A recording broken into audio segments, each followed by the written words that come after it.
Morning, everybody. Let me get my camera situated. Let's see, does that look about right?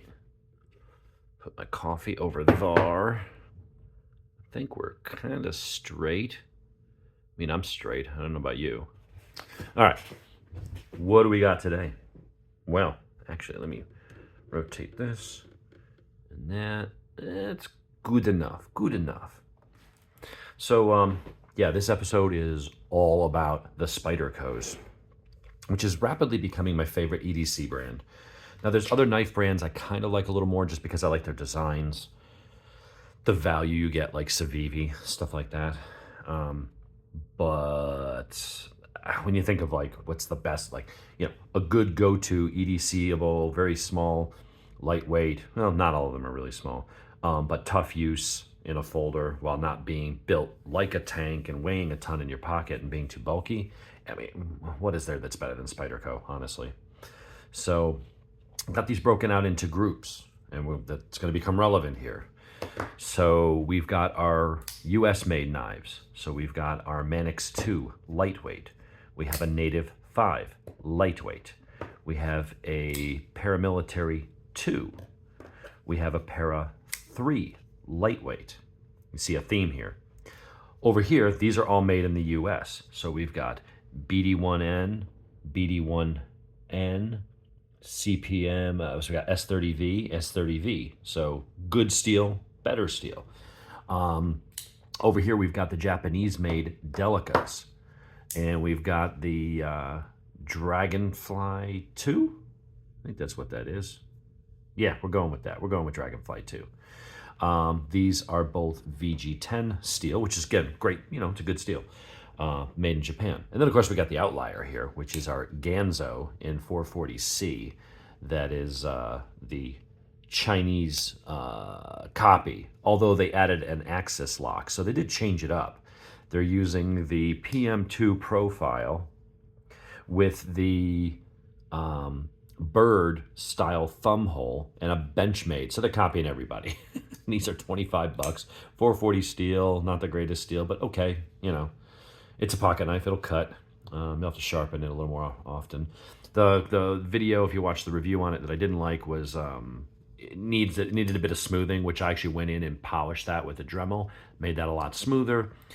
Took some of the tension out of the springs because those were really stiff, and then I actually took a little round file and just and actually made the jimping much grippier. So anyway, that's the faux Spyderco, but hey, it's a Spyderco type. So what is it we're here to actually talk about? So this is one of the Chinese-made Spydercos, probably one of the most famous ones out there, and it might be one of the most commonly owned Spydercos because of the value that you got. This one has a twist. So this is made in China. So there are some of the Spydercos, like the birds. It goes from their regular US-made Spydercos, are their premium of the premium. Then there's the Japanese, which are still premium, but maybe not quite as good as the US ones.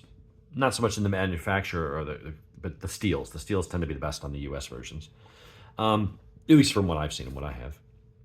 Then you go to their Chinese ones. There's the Tenacious, the Persistent. There's a whole bunch of ones, and they use a lesser steel, like 8CR 13 MOV, something like that, which is, it's like Swiss Army knife, basically, steel. I mean, it's different composition, but it's like that quality.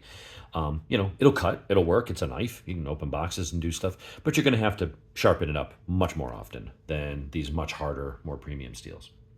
And one of the knives that was really one of the go-to knives in that, because of the value for the longest time, was the Tenacious. Beautiful design, beautiful ergonomics, but again, had that basic kind of blade, G10 handle. So they came out with a new version. They had a lightweight. And then people said, it'd be really great. We like the lightweight better than the G10. It just feels a little nicer, even though you think G10's more premium. The contouring and stuff, it just looks like a better job. But we want a better steel. So I have the Tenacious, which historically has been their bargain knife. This Tenacious has better steel than any of the knives on the table. So how can that be?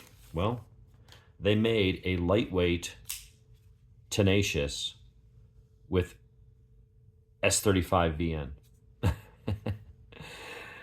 Now, that's the same kind of steel that was developed, I think, between Crucible and Chris Reeves. I think at some point, maybe when he was making the Sabenza or something like that, he kind of helped him come up with that formulation. I don't know. That's a really good steel, S35 VN. Now they got S30, they got S45, they got S90, S100. They've got some better steels now, but I mean, S35 is it is a fantastic EDC steel. Holds an edge really well. It's very tough. It's got good corrosion resistance, and it's not hard to sharpen. So they made a Tenacious in the lightweight FRN, so dropped a little bit of the weight.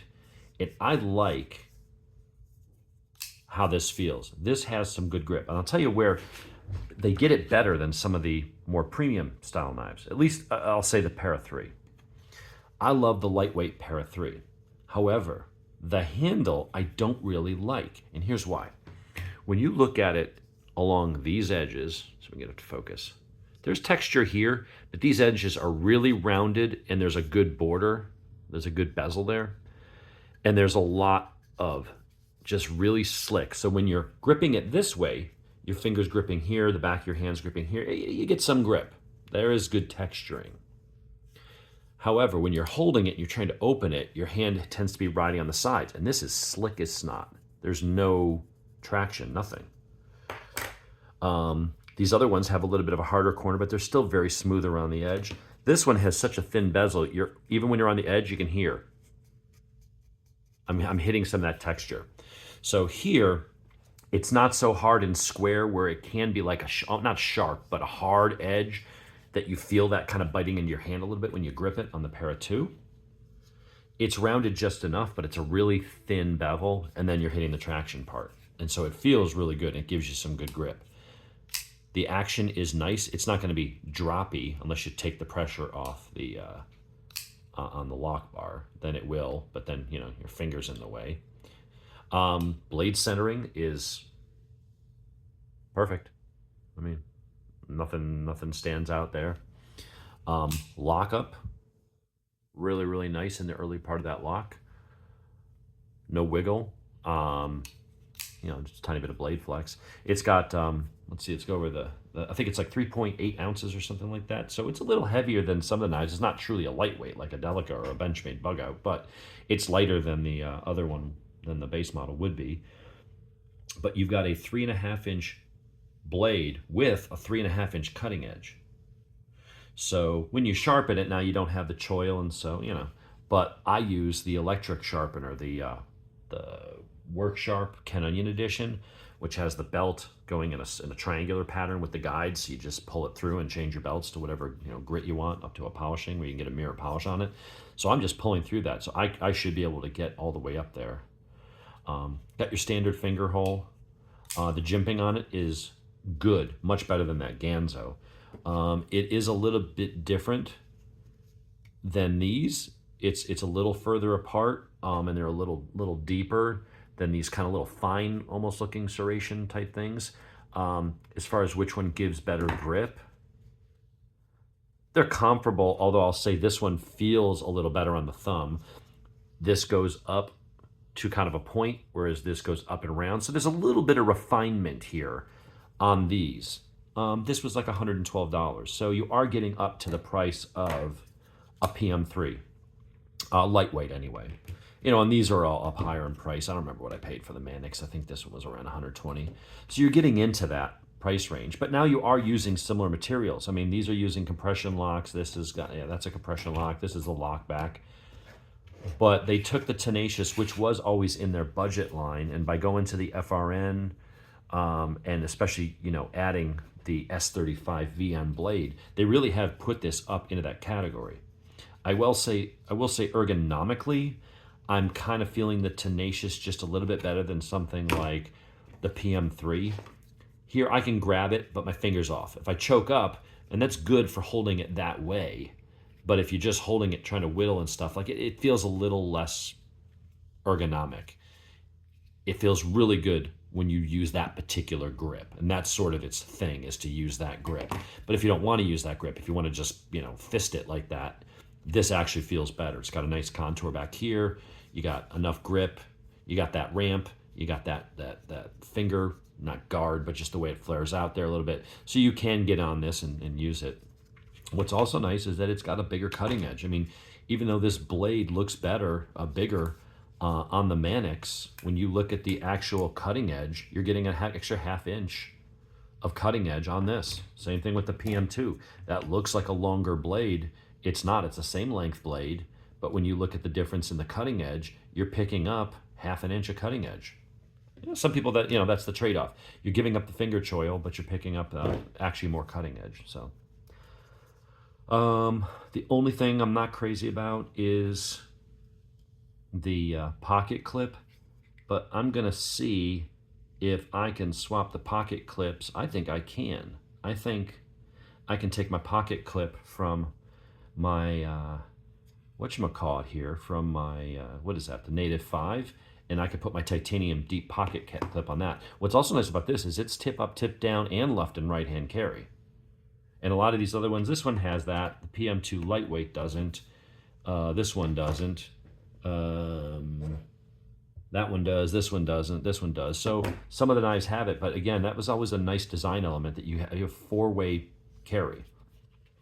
I have a feeling this will become my go-to. I've always liked the way, the ergonomics, the look, and the feel of the Tenacious over even some things like the Para 2. This is a great knife, but the handle is a little bit too big this way, and then when you choke up on it, you got all this sticking down. So it's a great, useful knife, but something about my hand this seems to gel well with it in that most common grip. And the fact that you can still kind of choke up a bit and you got that thumb ramp is always nice. But, it was, once I started getting the nicer knives with the nicer steel, I was like, 8 Sierra 13 MOV. I mean, that's what you get on like a $30 Kershaw. I was like, I've already got the nicer knives. Why would I get that? Now that this is offered in S35, I was like, I need to try that. So, did the Chinese do a decent job of sharpening out the box? Yeah. Will it do a push test? Yeah, which a lot of the knives don't. Really, really nice. So they did put a nice keen edge on that. I don't even feel the need to strap that. So that's pretty good. So that is the new Tenacious. I'll put a link in the video, but that's the new Tenacious lightweight with an S35V blade. The only thing you want to do is swap out the pocket clip, which I'm going to do as soon as we're done here. I go find my little, I think I left the tool downstairs. I guess it's a T6. We're going to swap that with this guy right here, make that a deep carry. That's probably going to be my go-to EDC knife from now on. It's got really nice action. You can close it one-handed relatively easily. If you want to Spidey flick it, I mean, this is brand new. It hasn't, really broken in at all. But that is definitely a nice knife. It is costing you more. I mean, it's the same price here as the Para 3 lightweight, but it's not that much bigger in your pocket. It weighs a little bit more, I'll give it that. But it's a bit more knife. I mean, you've got skeletonized steel liners, but everything's nice and flushed. It's polished well. All the edges match up. There's no, your fingernails not catching on it because the plastic's smaller than the metal. They've done a good job of lining everything up. You got your stainless steel spacers. It seems polished well. There's no sharp edges or anything to catch on there. That's a good execution. Chinese are making good knives, and it's got the Spyderco name on it. And that's the thing. There are garage or gas station knives out there.